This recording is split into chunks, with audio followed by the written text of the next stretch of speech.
When I first started this channel, I thought that green screens and chroma key were the coolest things ever. And more recently, Zoom became popular. The real problem was that I didn't know what the hell I was doing. I don't know anything about anything. Those first videos were awful, just like the battery life on my camera. I'll be right back. Those first videos were awful, and not just because of the green screen. Although, the focus of this video is the green screen. And in fact, the purpose of this video is to help you avoid those same mistakes that I made back then, today. Now this video is split up into two parts. Well, it's a two-part series, and this is the first part. The second part will be coming out soon if it's not out already. In this part, we're gonna be focused on recording against a green screen. And make sure you stick around until the end, because throughout this video, I'm gonna be offering you tips to help make your life a million times easier when you bring your green screen footage into your editor of choice. So in part 2 of this video, not this video, but the next video in this series, we're gonna be bringing the footage into DaVinci Resolve to edit, so you can check out that video up here, or I'll leave a link to it down in the description. My name is Ray, and on this channel, I help out creative entrepreneurs. Consider subscribing if you're not already, and now, let's get into this. Before we get started, let me know down in the comments below, are you currently using a green screen or a blue screen or chroma key at all?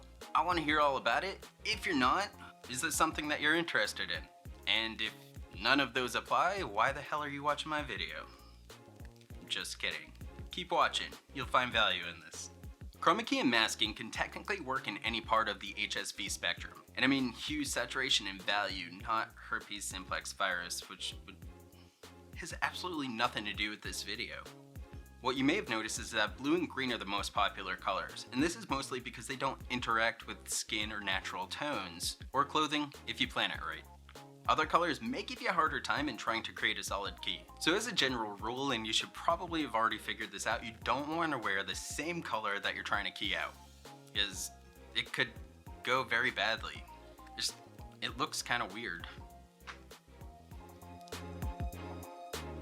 Generally, you want to wear a high contrast color, so something that isn't going to mix very well with the color that you're trying to key out. So, for example, the green background here in my bright blue shirt, which the only reason I'm wearing is for that exact purpose. You're going to want to make sure that the background is evenly lit to the best of your ability. Now, the best surface to use to key out is going to be something flat, so that way you can light it a lot more evenly, and, you know, obviously the color of your choice, most likely blue or green. But if you don't have a hard surface such as that, or it's just not in the budget, then the fabric option is definitely going to be the cheapest and easiest way to go. Now, if you don't have a lighting setup or a backdrop setup, then I'm going to leave a link down below to the one that I actually use. This was the first investment that I made into this channel, because most of the time I was recording at night, and you know, when the light's not shining through the windows, and yeah.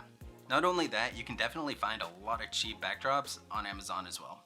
If you're using a fabric, there's a couple of different things that you can do to make sure that you optimize your results. Number one is you're going to want to make sure that you iron it out, and this is especially true if you're used to folding it up, because when you unfold it, it's going to have creases in it, it's probably going to have a couple of wrinkles, and it's going to be harder to key. You can also use a steamer in place of an iron. That'll work just as well too. Another thing that you're going to want to do is make sure when you hang up the fabric that it is nice and as tight as you possibly can get it. So I have 3 clips here. One's up here in the center, one's over here to the side, and one on the other side. Ideally, you would want another clip and just create 4 corners where you're able to stretch it out as tight as possible. One of the biggest issues that I've ever had using a green screen, and I've seen a lot of people also struggle with this issue, is color spill, and color spill is one of the most frustrating things. There's a couple of different things that lead to color spill. Green, for example, is highly reflective, so it doesn't take a lot of light to light up the background, and because that light carries, it ends up reflecting off of surfaces such as skin, which makes it harder to try and key out. Blue, on the other hand, you need a lot more light to be able to light it up, but it doesn't reflect as well, so that could actually be a good thing. Green is going to be the most popular color though, so in order to alleviate the problem, a couple of things that you can do is you can step away from the green screen, so you can bring your body forward a little bit. Another thing that could come into consideration is wearing white. White is a very reflective color. It picks up everything, not just grass stains.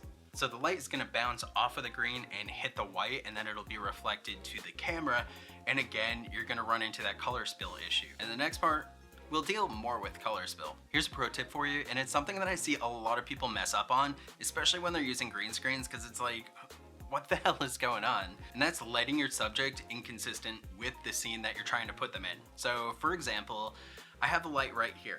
I'm not gonna put myself in a sunny scene where the sun is shining against the shadow on my face. It's gonna look weird, it's not gonna look believable, and it's probably gonna be really jarring for your audience. You know, it kinda ruins that illusion, like when I used to pretend I was popular in school. So are you currently using Chromakey right now? Not right now, I mean, you're watching my video right now. In your videos. I already know what we're doing with my videos. Let me know in the comments below. Check out the next video in this series. Before you do, smash that like button if you got value out of this. Hit subscribe if you haven't already. I'm coming out with videos all the time. And until next time, I'll catch you later.